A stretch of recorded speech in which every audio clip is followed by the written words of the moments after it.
Selamat siang Bapak Ibu dan teman-teman yang saya hormati. Hari ini kami Ini, dari kelompok 2 akan mempresentasikan tentang operating system, khususnya dalam topik tipe apps via Docker dan AWS.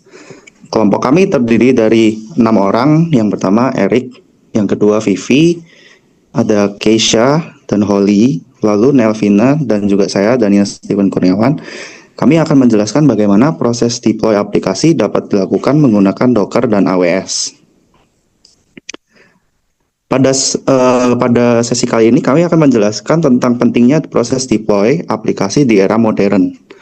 Proses deploy aplikasi di zaman sekarang menurut efisiensi, skalabilitas, dan konsistensi. Untuk mencapai hal tersebut, teknologi seperti Docker dan AWS menjadi pilihan utama yang mempermudah proses ini.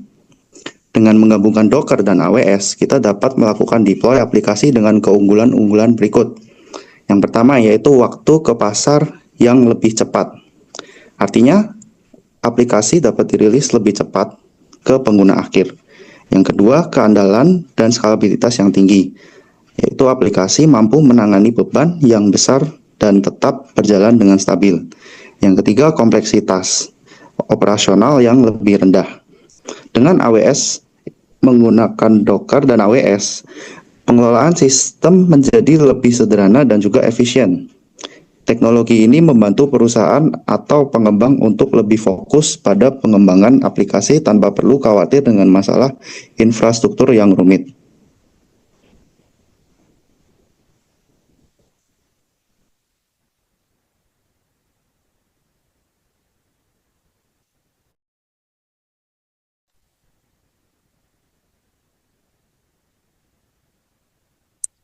Halo, udah on cam belum ya? Lalu di sini ada Docker. Docker adalah platform open source yang mempermudah pembuatan, penerapan, dan menjalankan aplikasi menggunakan kontainer. Docker juga mengotomatisasi pengaturan lingkungan pengembangan sehingga developer itu dapat fokus dalam menulis code. Lalu next slide.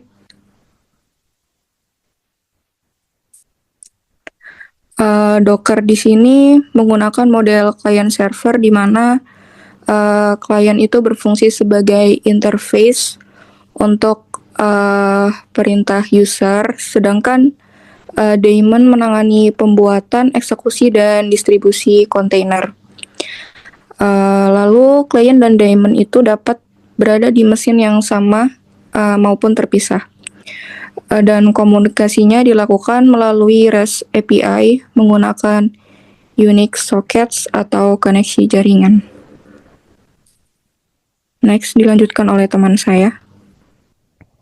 apa itu AWS?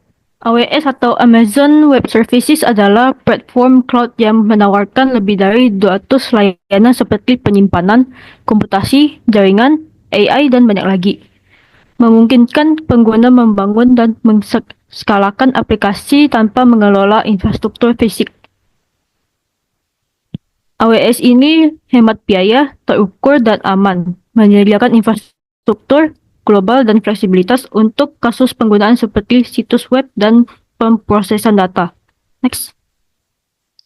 Mengapa menggunakan AWS dengan Docker? Untuk skalabilitas secara otomatis menangani lonjakan lalu lintas. Untuk integrasi, AWS memiliki dukungan tanpa batas untuk image Docker melalui Elastic Container Registry. Untuk keamanan, ini menyediakan alat komprehensif untuk melindungi data dan aplikasi Anda.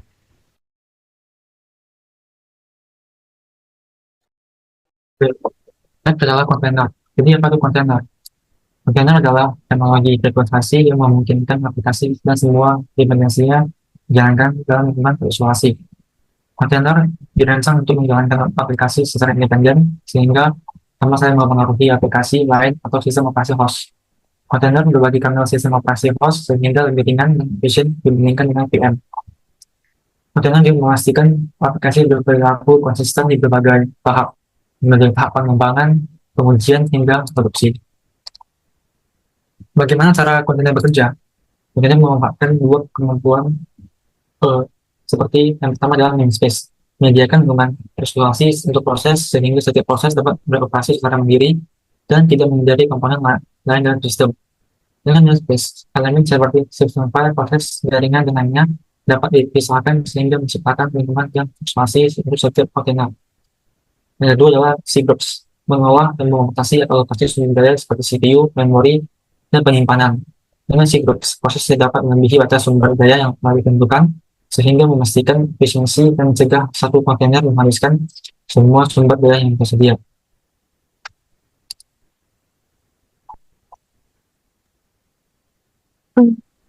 Kontainer dan Docker. Docker menyediakan alat bantu untuk membangun, mendistribusikan, dan mengelola kontainer. Proses kontainerisasi di Docker dimulai dengan Dockerfile. Dockerfile adalah dokumen teks yang berisi semua instruksi untuk membangun Docker image. Dockerfile menentukan image dasar yang akan digunakan, dependensi perangkat lunak yang akan diinstal, kode aplikasi yang akan disertakan, dan perintah yang akan dijalankan pada saat startup. Setelah Dockerfile didefinisikan, Docker membangun image menggunakan perintah docker build. Image ditandai dengan nama dan versi, lalu dapat dijalankan sebagai kontainer menggunakan perintah dockeran. Setelah menguji dan memverifikasi kontainer, Docker image dapat di-push ke Docker registry menggunakan perintah docker push untuk penyimpanan dan distribusi. Next slide. AWS memiliki key services untuk kontainer, diantaranya adalah Elastic Container Service. Itu merupakan layanan untuk mengelola dan menjalankan kontainer secara otomatis. Lalu ada Fargate, itu layanan serverless untuk kontainer, tanpa perlu mengelola server sendiri. Lalu ada Elastic Kubernetes Service, itu adalah layanan untuk menjalankan kontainer menggunakan Kubernetes. Next slide. Amazon EC2 adalah layanan dari Amazon Web Services atau AWS yang menyediakan server virtual yang disebut juga instance untuk menjalankan berbagai jenis aplikasi. Kita bisa menyesuaikan ukuran server, memilih sistem operasi, dan mengatur konfigurasi lainnya sesuai kebutuhan. Dengan Amazon EC2, kita hanya membayar untuk sumber daya yang digunakan, seperti kapasitas penyimpanan, jumlah CPU, atau memori yang dipakai. Layanan ini cocok untuk banyak keperluan, mulai dari hosting website hingga menjalankan aplikasi besar, tanpa perlu membeli dan mengelola server fisik sendiri. Next slide. Berikutnya merupakan tutorial penggunaan Docker dan AWS EC2 yang akan dijelaskan oleh teman saya. Nah, berikut adalah tutorial simulasi penggunaan Docker. Sebelum menggunakan Docker, ada beberapa tools yang harus kita install terlebih dahulu. Yang pertama yaitu extension Docker pada IDE, yang dalam video ini yang digunakan adalah VS Code. Nah, kita tinggal ke extension, kemudian mencari Docker, dan tinggal melakukan install. Nah, selain extension, yang perlu kita install adalah Docker Desktop. Docker Desktop adalah aplikasi untuk memanage kontainer, image, dan lain-lain melalui Docker.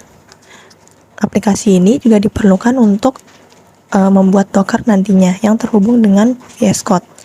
Nah, kalau misalnya teman-teman belum punya Docker Desktop, tinggal mencari Docker installation di internet, di website Dockernya langsung.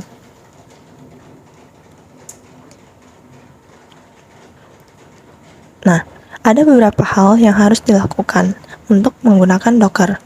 Yang pertama, yaitu membuat Docker file di root pada project. Nah, di sini project yang digunakan adalah HTML, sehingga Docker file dapat dibuat di folder yang sama dengan indeks HTML-nya atau halaman home-nya. Nah, ini tinggal di-add aja Docker file tanpa extension apa-apa. Kemudian di sini sudah saya buatkan scriptnya yang akan dimasukkan ke dalam Docker file. Jadi Docker file ini berfungsi sebagai script yang akan dibaca untuk membuat Docker image dan lain-lain nantinya. Nah, di sini juga sudah ditambahkan sedikit keterangan untuk fungsi-fungsi dari setiap line of code pada Docker file ini. Nah, kemudian yang berikutnya kita akan menggunakan terminal atau command prompt untuk membuat Docker image. Nah, sebelum membuat Docker image, pastikan kita sudah login terlebih dahulu ke dalam akun Docker. Caranya yaitu tinggal menjalankan command docker login. Nah, di sini login sudah sukses. Nah, yang berikutnya kita bisa build docker image. Caranya yaitu tinggal masukkan command docker build strip t, kemudian nama dari image-nya. Nah, di sini aku menggunakan Nelvina/JCC website. Nah, sebenarnya namanya itu aku samakan dengan namespace yang ada di Docker desktop. Nah, namespace-nya itu adalah namespace dari repository, tapi ini akan kita buat nanti. Jadi biar memudahkan aku samain aja. Dan jangan lupa spasi titik di belakang.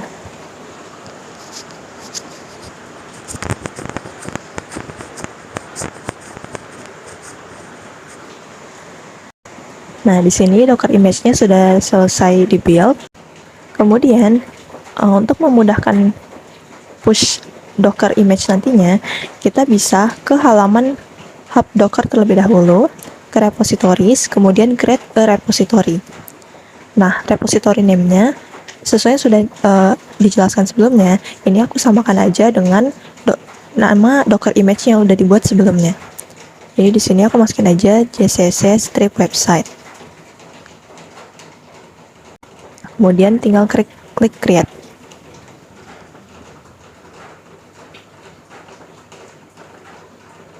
Nah, di sini repositorinya udah jadi.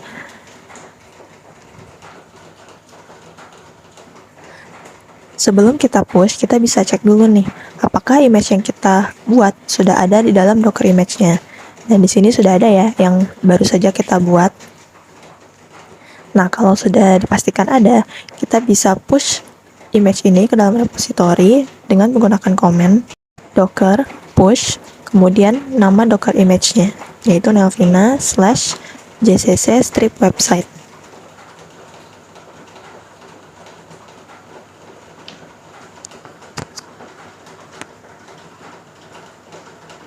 Nah, di sini proses push-nya sudah selesai. Dan kalau sudah selesai di-push, maka untuk Docker kita sudah selesai sampai di pembuatan Docker image. Berikutnya adalah tutorial simulasi deployment pada AWS EC2. Nah, di sini aku sudah buat akun untuk AWS-nya, kemudian masuk ke EC2 dan kita bisa langsung launch instance. Kemudian kita tambahkan nama baru aja. Di sini aku pakai JCC strip web.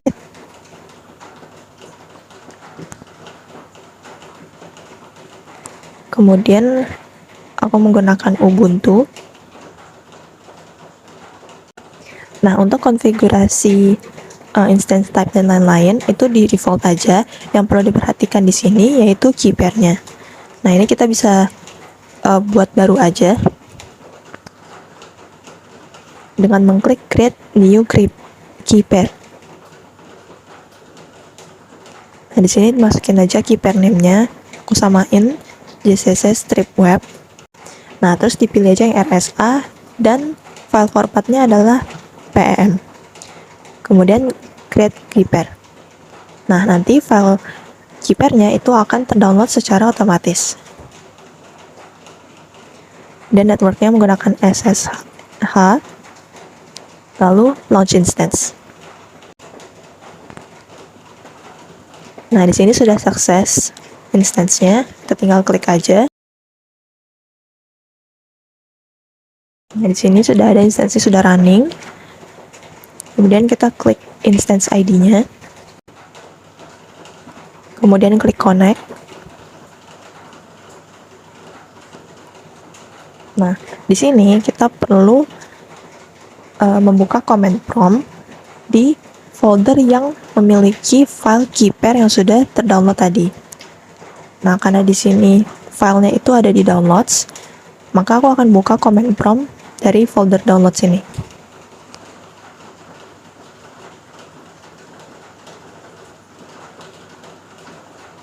Nah, kemudian kita bisa copy komen yang ada di website seperti pada tampilan. Kemudian di copy saja, kemudian di enter. Ini di yes aja.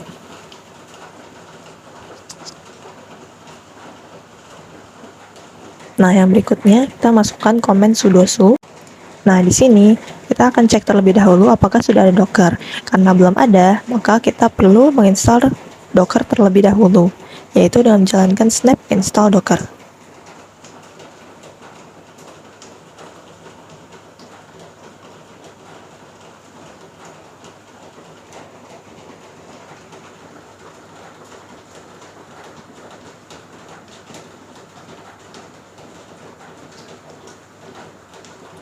Nah, ini udah selesai diinstal. Untuk memastikan lagi, boleh kita jalankan kembali Docker strip version. Nah, sudah ada ya Dockernya. Berikutnya, setelah kita install Docker, kita bisa cek nih, ternyata belum ada image yang kita buat tadi di sini, karena kita belum pull. Maka yang harus kita lakukan adalah memasukkan komen docker pull Melvina / GCC strip website.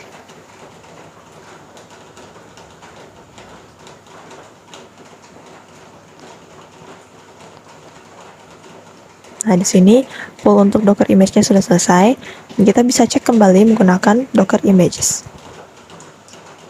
Nah, di sini sudah ada dengan tag latest. Setelah di pull, kita perlu menjalankan docker run strip d strip p 8080.2.8000 Melvina / GCC strip website latest. Nah, jadi yang kita lakukan di sini adalah membuat kontainernya, di mana dockeran itu untuk menjalankan. Strip D itu adalah detach yang artinya di run di background. Strip P itu artinya port.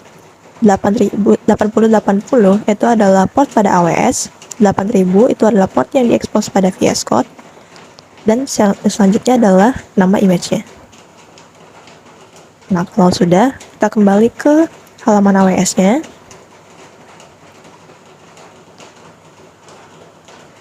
Kemudian kita ke security instance-nya. Kemudian klik security groups. Nah, di sini kita akan edit inbound rules. Nah, SSH ini diganti menjadi custom TCP. Kemudian portnya itu kita samakan dengan port yang tadi sudah kita masukkan, yaitu 8080. Nah, kemudian ini kita pilih yang anywhere IPv4. Kemudian save rules. Nah, di sini kita sudah berhasil mengubah settingan untuk security group-nya. Yang berikutnya, kita kembali ke halaman instance.